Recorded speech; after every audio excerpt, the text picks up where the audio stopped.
Good morning. Today's lecture is on functions. So let us start with the functions.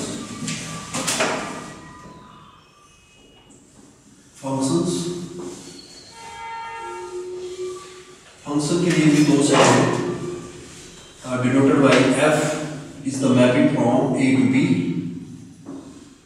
ये जो set a है इसको बोलते हैं डोमेन ऑफ द फंक्शन और सेट b जो है ये है कोड में. सेट a पे अगर f लगता है तो ये बन जाता है f ऑफ a, इसको बोलते हैं range. So domain is a, b is codomain and f of a is range.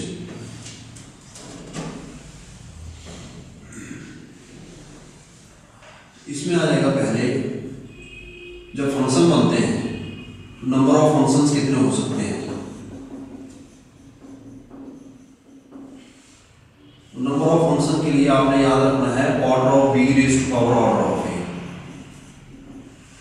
Order of the number of elements in that set. For example set A के पास है 3 एलिमेंट्स, सेट बी के पास है 4 elements. तो जो number of function बनेंगे functions वो आ जाएंगे order of B raise to power order of A 64. इतने फंक्शन बनेंगे. उसके बाद अगर आपने फंक्शन को चेक करना है कि whether it is a function और नॉट, उसके लिए जैसे आपको ग्राफिकली दे दिया मैंने, graphically to check a function.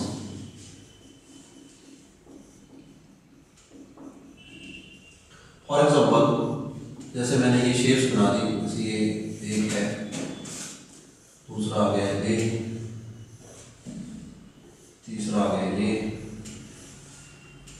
Fourth आ गया ये,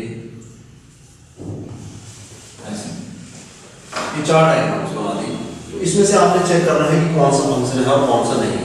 ग्राफिकली सुनो, फंक्शन जब भी चेक करना है तो आप लोगों ने एक वर्टिकल लाइन ड्रॉ करनी है. अगर वो वर्टिकल लाइन एक पॉइंट पे कट करेगी ग्राफ को तो फंक्शन होगा, और अगर एक से ज्यादा पे कट करेगी तो फंक्शन नहीं होगा. ठीक है. तो जैसे ये वर्टिकल लाइन मैंने ड्रॉ कर इस पे ये, तो इसने ग्राफ को 2 पॉइंट्स पे कट कर दिया तो ये फंक्शन नहीं होगा. हमें सिर्फ ये देखना है कि एक ही पॉइंट पे कट करे. अब जैसे ये आ गया ये, तो इसने एक ही पॉइंट पे कट किया तो ये फंक्शन हो गया. ये फंक्शन नहीं है. अब इसने भी तो बहुत सारे पॉइंटों पे कट कर दिया, ये भी फंक्शन नहीं है. ये भी आ गया जैसे जैसे इस तरफ थोड़ा स्ट्रेट इसकी, तो ये 2 पॉइंट पे आ गए, एक पॉइंट ए, एक पॉइंट ए, यहाँ पे मीट कर रहा है, 3 पॉइंट आ गए. तो ये भी फंक्शन नहीं है. तो फंक्शन तभी होगा जब वर्टिकल लाइन जो है वो एक ही पॉइंट पे कट करेगी, जैसे कि इसने पैराबोला को कट किया. तो ये आपका फंक्शन है, बाकी कोई भी फंक्शन नहीं है. तो ये होता है graphically how to check the function. उसके बाद फंक्शन आ जाती है टाइप्स ऑफ फंक्शन. तो टाइप्स में सबसे पहले लिख लिए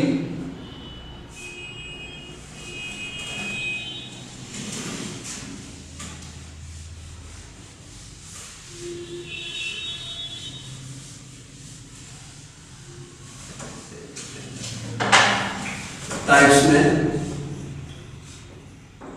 सबसे पहले आ जाता है 1-1 फंक्शन. 1-1 इसको इंजेक्टिव भी बोलते हैं, इंजेक्टिव, और साथ में हम पढ़ेंगे मैन्युअल. 1-1 का मतलब है जैसे मान लो ये सेट A है और ये सेट B है. ये 1 है, ये 2 है, ये 3 है, ये 4 है, ये 5 है, यहाँ पे 6 है. ये एलिमेंट्स मैंने लिखे. तो 1-1 का मतलब है 1 with 1. ये this is the mapping of 1-1. 1 with 1, 1 with 1, 1 with 1, different with different. This is 1-1 function. ये 1-1 है. और मैथमेटिकली डेफिनेशन आ जाएगी इसकी, बोर्ड के लिए है ये मैथमेटिकली. जैसे कि अगर इसमें ये लिखना जरूरी है f is the mapping from a to b. 2 number जब भी आप आप लोगों ने लेने हैं इसमें, लेट मैंने दो नंबर लिए x1 और x2 जो कि सेट ए को बिलोंग करेंगे, x और सेट ए, y और सेट बी। तो डेफिनेशन आ जाती है कि अगर फंक्शन fx है तो x1 और x2 आप उसमें पुट कर देते हो, तो ये बन जाता है fx1 is equal to fx2, वहां से आंसर आना चाहिए x1 is equal to x2। और दूसरी डेफिनेशन है कि अगर x1 x2 के इक्वल नहीं है तो fx1 भी fx2 के इक्वल नहीं आना चाहिए। ये डेफिनेशन है, वो कौन सी लगानी है वो आप जब प्रैक्टिस करोगे क्वेश्चन की तो पता चल जाएगा। अगर ऐसा होता है तो 1 1 होगा, और अगर ऐसा नहीं होगा तो मैनी 1 होगा, अदरवाइज मैनी 1। फॉर एग्जांपल जैसे fx is equal to, mapping ले ली मैंने real number to real number, और fx है ग्रेटेस्ट इंटीजर x, हमने इसको चेक करना है वेदर इट इज 1 1 और मैनी 1। तो हम दो नंबर ले लेते हैं जो कि बराबर ना हो, इक्वल ना हो, ये वाली डेफिनेशन लगा रहा हूं, x1 is not equal to x2। तो जैसे मैंने दो नंबर ले लिए 1.5 and 1.6, they are not equal नहीं, x1 is not equal to x2 वाला कंसेप्ट लगा रहा हूं। अब जब मैं इसको 1.5 को इधर पुट करूंगा तो ये बन जाएगा 1.5 का ग्रेटेस्ट इंटीजर, और ग्रेटेस्ट इंटीजर होता है पिछला इंटीजर। 1.5 से पीछे कौन होगा 1 इंटीजर बात कर रहा हूं मैं, और 1.6 को भी इसमें पुट करेंगे तो 1.6 का ग्रेटेस्ट इंटीजर क्या होगा 1। तो इसका मतलब जब हमने f of 1.5 पुट किया तो उसका आंसर भी 1 आया, और f of 1.6 का आंसर भी क्या आया 1 आया। तो ये डेफिनेशन है कि x1 और x2 बराबर नहीं है, इक्वल नहीं है, तो ये भी इक्वल नहीं आने चाहिए, जबकि ये इक्वल आ रहे हैं, तो इसका मतलब ये 1 1 नहीं है, तो ये क्या हो गया मैनी 1। ये मैथमेटिकली बोर्ड के लिए ठीक है, लेकिन इनसे हमारा काम नहीं बनेगा। जब हम कॉम्पिटिटिव एग्जाम में जाएंगे तो वहां पे ये थोड़ा और वाइड आपको पढ़ना पड़ेगा, तो वो आप नोट करो। पहली बात, कंपटीशन के लिए आप लोग ये बातें याद रखेंगे कि इफ जब भी कोई फंक्शन मिला ना आपने उसकी डिफरेंशिएशन कर देनी है। अगर डिफरेंशिएशन जो है वो ग्रेटर देन 0 आए या लेस देन 0 आए तो हमेशा ही 1 1 होगा, लेकिन अगर डिफरेंशिएशन जो है वो दोनों आ गई, ग्रेटर भी आ रही है लेस भी आ रही है, तब 1 1 भी होगा, तो मैनी 1 होगा। दोनों आंसर नहीं आने चाहिए एट द सेम टाइम, पे पॉजिटिव भी आ रहा है और नेगेटिव भी आ रहा है। अगर दोनों आंसर आएंगे तो क्या हो जाएगा मैनी 1, और अगर एक ही आंसर आएगा या तो ग्रेटर या लेस, तो उस केस में जो फंक्शन होगा वो 1 1 होगा। फॉर एग्जांपल जैसे, तो ये नोट कर लो, अगर f dash x is greater than 0 और f dash x less than 0, मतलब स्ट्रिक्टली इंक्रीज होते हैं इसको, strictly increase and strictly decrease, differentiation में strictly increase and strictly decrease, then 1 हमेशा ही 1 1 होगा, otherwise many. For example f is the mapping from R to R and fx is equal to x cube plus 3x plus 1। इसको हमने check करना है। अब अगर आप इस पे ये डेफिनेशन लगाते हो fx बराबर है fx तो टाइम ज्यादा लगेगा, सीधा आप डिफरेंशिएशन कर दो। इसकी डिफरेंशिएशन करेंगे तो क्या आएगी 3x² plus 3 आ गई ना। अब इसको चेक करो, इसका आंसर जो है वो पॉजिटिव होगा कि नेगेटिव होगा, तो इसका आंसर तो हमेशा पॉजिटिव नहीं आएगा, x² इज ऑलवेज पॉजिटिव, ये पॉजिटिव ये पॉजिटिव, तो इसका मतलब f dash x is greater than 0। तो f dash x greater than 0 आ रहा है तो इसका मतलब स्ट्रिक्टली इंक्रीज है, और जब स्ट्रिक्टली इंक्रीज हो गया तो क्या हो जाएगा 1 1, ये 1 1 है।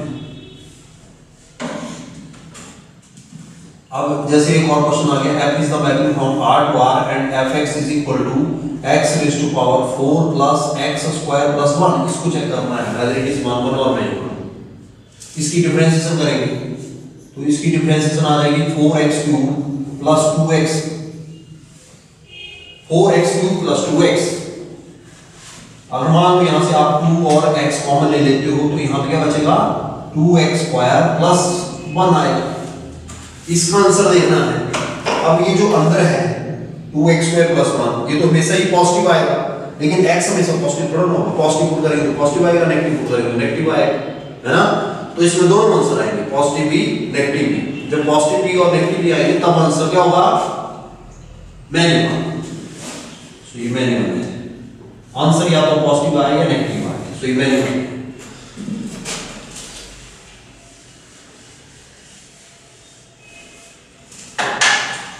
F is the mapping from R to R and fx is equal to 2x plus sin x है, डिफरेंशिएशन करेंगे और वो चलेगा ही इसमें, fx को बराबर fx को मतलब नहीं है यहाँ पे, क्योंकि एक अलजेब्रिक है ट्रिग्नोमेट्रिक है, क्या फाइंड आउट करेंगे ना, डिफरेंशिएशन करेंगे तो आएगी 2 plus cos x। अब इसका आंसर चेक करना है वेदर इट इज पॉजिटिव और नेगेटिव। cos x की जो मैक्सिमम वैल्यू है वो 1 होती है और मिनिमम वैल्यू -1 होती है, तो दोनों डाल देंगे इसमें, मिनिमम आ गई -1 और मैक्सिमम आ गई 1, तो इसका आंसर आ गया 1 and 3। तो ये f dash x greater than 0 है इसका आंसर, तो f dash x यही आया। सो 1 2 3 के बीच में लाई करेगा मतलब ग्रेटर देन 0 आएगा, तो ये भी क्या हो गया 1। ये बन रहा। अब कुछ एक ऐसे क्वेश्चन होते हैं कि कई बार डिफरेंशिएशन से भी काम नहीं चलता है, तो उसमें आप लोग ग्राफिकली चेक कर सकते हो। तो ग्राफिकली के लिए लिख लो, graphically draw a line, graphically draw a line parallel to x axis, draw a line parallel to x axis if it cuts the graph at one point, if it cuts the graph at one point then 1 1, otherwise many 1। If it cuts the graph at one point then 1 1, otherwise many 1। For example,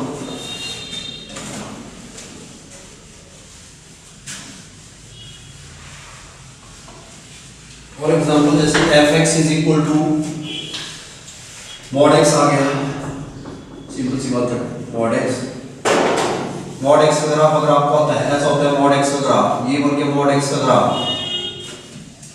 mod x का graph बन गया। हमने इसको check करना, बात बनेगी many one है। Draw a line parallel to x axis, x axis के पैरेलल ये ड्रॉ करोगे, इसमें 2 पॉइंट्स पे कट कर दिया, एक पे कट करेगा तो 1 1, एक से ज्यादा कट करेगा मैनी वन, तो ये हो गया मैनी वन।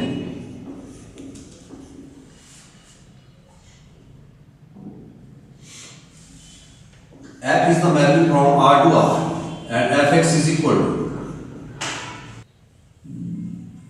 x square कर लो, x square का ग्राफ होता है parabola,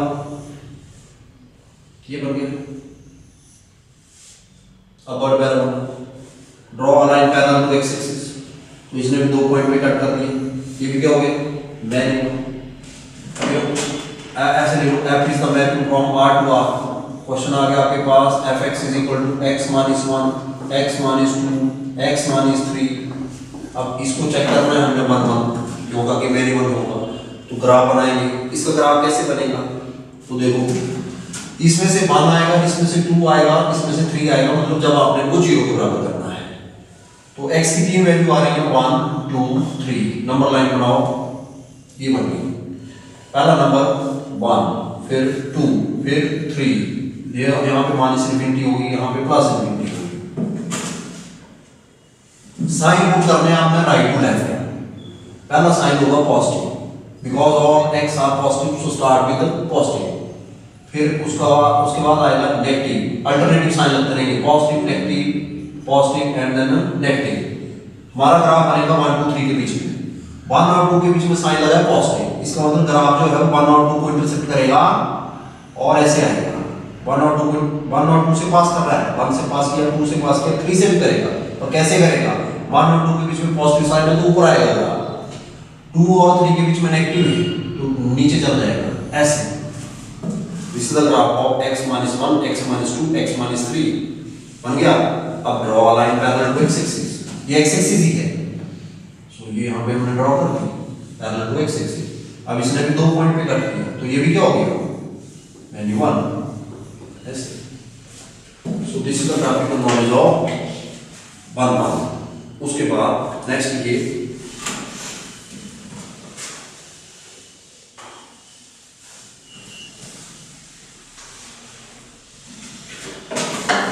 total number of one one functions.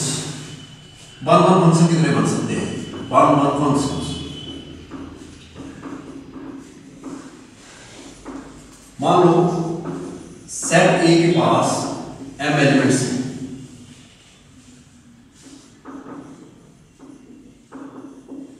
Set B के पास n एलिमेंट्स हैं, तो वन वन फंक्शन जो बनेंगे वो बनेंगे npm, p फॉर परमुटेशन। ये तभी बनेंगे जब n greater than equal to m होगा, और अगर ऐसा नहीं होगा तो जीरो बनेंगे। If n is less than m, npm n for number of elements in set B, m for number of elements in set A. For example, set A 3 elements हैं और set B के पास 4 elements हैं। तो मैंने यहाँ पे set A को m माना है, तो ये m है और ये आपका n है। तो हम आप सबसे पहले आपने ये देखना है कि n m से बड़ा है कि छोटा है। तो n जो है वो 4 है, m जो है वो 3 है। So n is greater than equal to m, मतलब greater than m है, n greater than m है, तो आंसर हो जाएगा 4p3। 4p3 को सॉल्व करेंगे, 4 factorial upon 4 minus 3 factorial, so answer is 24। 4 factorial होता है 4 into 3 into 2 into 1, तो 24 ऐसे फंक्शन होंगे जो कि वन वन होंगे। तो ये ऐसे आप चेक कर सकते हैं कि कितने वन वन फंक्शन बनेंगे। उसके बाद नेक्स्ट आता है onto functions. Onto function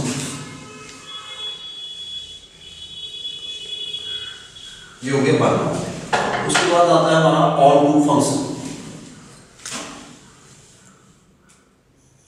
onto, और इसको सब्जेक्टिव भी बोलते हैं, और सब्जेक्टिव साथ में आ जाएगा इनटू, मतलब जो ऑन टू नहीं होगा वो इनटू होगा। ऑन टू क्या होता है? ऑन टू का मतलब है जैसे आपके पास ये मैंने मैपिंग लिख दी ए टू बी, हमें पता है ए डोमेन है, बी कोड में है, और सेट ए में जब एफ लग जाएगा तो रेंज बनती है। इसका मतलब जब भी कोई फंक्शन ऑन टू होगा तो उसकी रेंज जो है वो कोड में के इक्वल आनी चाहिए। Range must be equal to codomain. अगर ऐसा हो जाएगा तो ऑन टू हो जाएगा, और अगर ऐसा नहीं होगा तो वो इनटू होगा।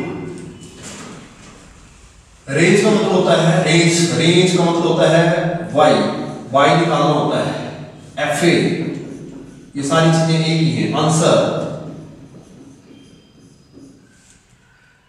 ठीक है, range for y, f of a is also range, answer of a question that is also range।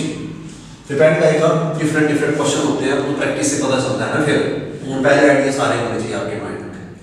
For example जैसे f is the mapping from natural number two natural number है, और fx है हमारे पास 2x, हमने इसको check करना whether it is on to or into। अब देखो मैं ये डेफिनेशन लगा रहा हूं f of a, क्योंकि सेट a जो है वो नेचुरल नंबर है, नेचुरल नंबर डिफाइन होते हैं, पता है हमें 1 2 3 ऑनवर्ड चल पड़ेंगे। और कोड इसमें ये डोमेन है, ये कोड में है, और अभी रेंज आने वाली है। सेट a पे f लगा दो, ये f of a 1 लगाओ, 2 लगाएंगे, 3 लगाएंगे, पता चल जाएगा। f of 1 का आंसर आएगा 2 का आएगा 4, 3 का आएगा 6। तो हमारी रेंज क्या आ रही है? हमारी रेंज आ रही है, ये f लगने से रेंज आती है, तो रेंज आ रही है 2 4 6 एंड 8 एंड सो ऑन, ऐसे आएगी ये रेंज आई। तो आपने ये देखना कि क्या ये रेंज जो है वो कोड मेन के इक्वल है। रेंज कोड मेन के इक्वल है, इक्वल थोड़ा ना, सबसेट है पर इक्वल नहीं है, सारे नेचुरल नंबर थोड़ा ना है। तो इसका मतलब range is not equal to codomain, so it is into.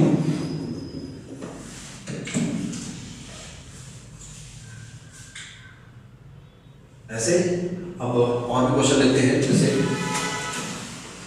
f is the mapping from R to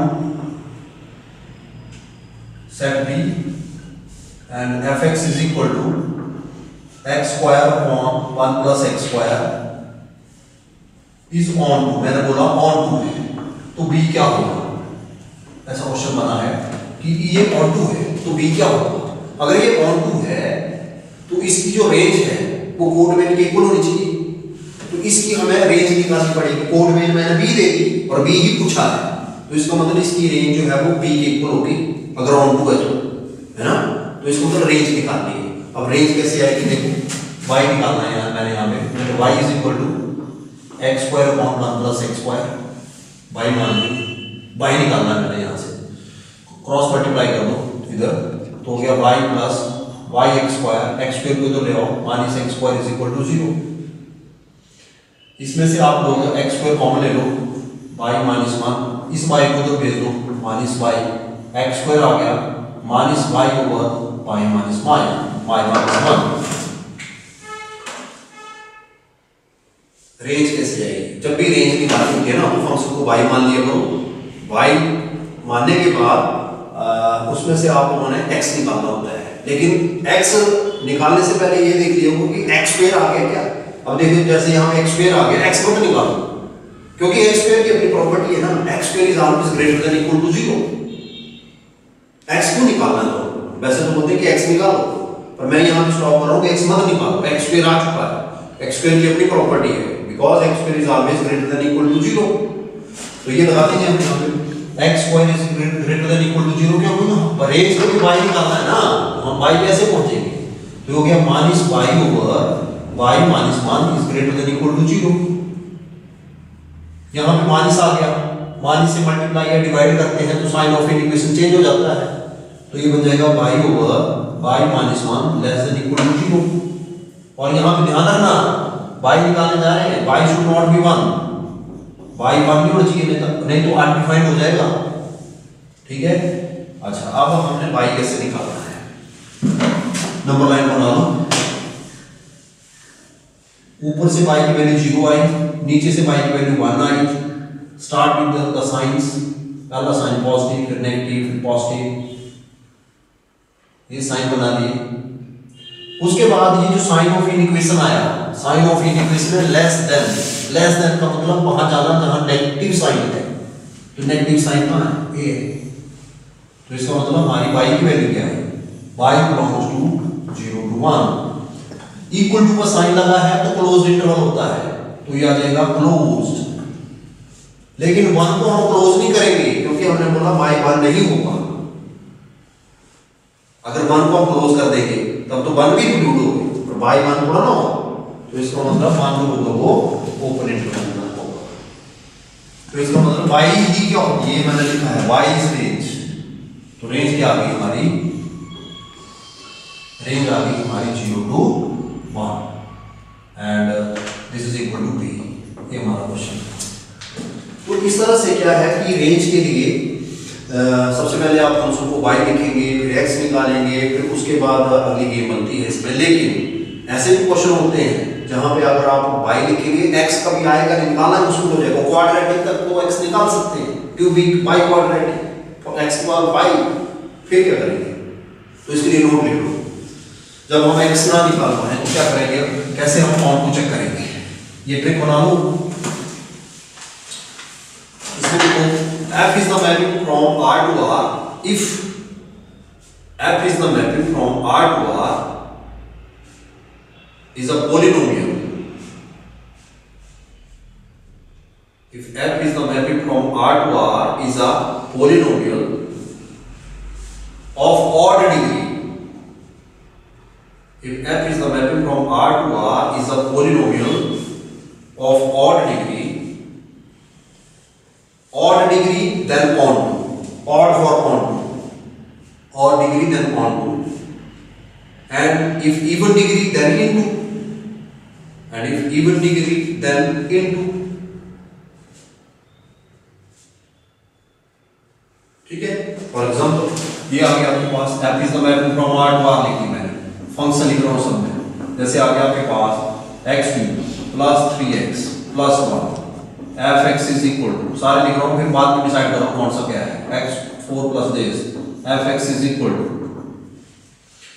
x3 minus 6x square plus 11x minus 6। अब ये क्वेश्चन में x निकालना मुश्किल है, तो हम इनको चेक करेंगे, अब ये ऑन टू है कि इनटू है, polynomial polynomial polynomial, degree is odd for onto, ये ऑन टू हो गया, degree is even into, degree का मतलब हाईएस्ट पावर देखनी है आपको, बस हाईएस्ट पावर अगर ऑड है तो ऑन टू, हाईएस्ट पावर अगर इवन है तो इनटू ये x3 ऑड है ऑन, ऐसे चेक कर सकते हैं shortest method onto into onto, ठीक है। तो अभी तक जो मैंने आपको पढ़ाया ऑन टू में वो क्या क्या था, उसमें ये था कि ऑन टू कब होगा, जब किसी फंक्शन की रेंज ओड में के इक्वल होगी तब फंक्शन ऑन टू होगा। अब रेंज कैसे निकालते हैं, रेंज का मतलब क्या है, रेंज का मतलब है y f ऑफ a, ठीक है। तो ये सब कैसे निकालना है, पहले फंक्शन को y मान लो, फिर x निकालो, फिर उसके बाद y निकालने का जो है वो x जब भी आ जाएगा ना तो x को ही आपने देखना है। जैसे सेट क्या लिखा होता है, f is the mapping from r to r, तो इसमें x क्या है, जैसे इसमें x रियल है तो x ही आपको रास्ता बताएगा कि y तक कैसे पहुंचना है, तो उस केस में आप निकाल सकते हैं। और मेन इंपॉर्टेंट प्रॉपर्टी अगर x स्क्वायर आ जाए ना तो वहां पे आप लोगों ने प्रॉपर्टी लगानी कि x square is always greater than 0, वहां से y मिल जाता है। लेकिन फिर बाद में मैंने बात की कि x कई बार नहीं आता है, तो आपने देखना कि पॉलिनोमियल है, मैपिंग r टू r ही होनी चाहिए, ये भी ध्यान रखना। और अगर वो ऑड पावर का है तो ऑन हो जाएगा, इवन पावर का है तो इनटू हो जाएगा, ठीक है।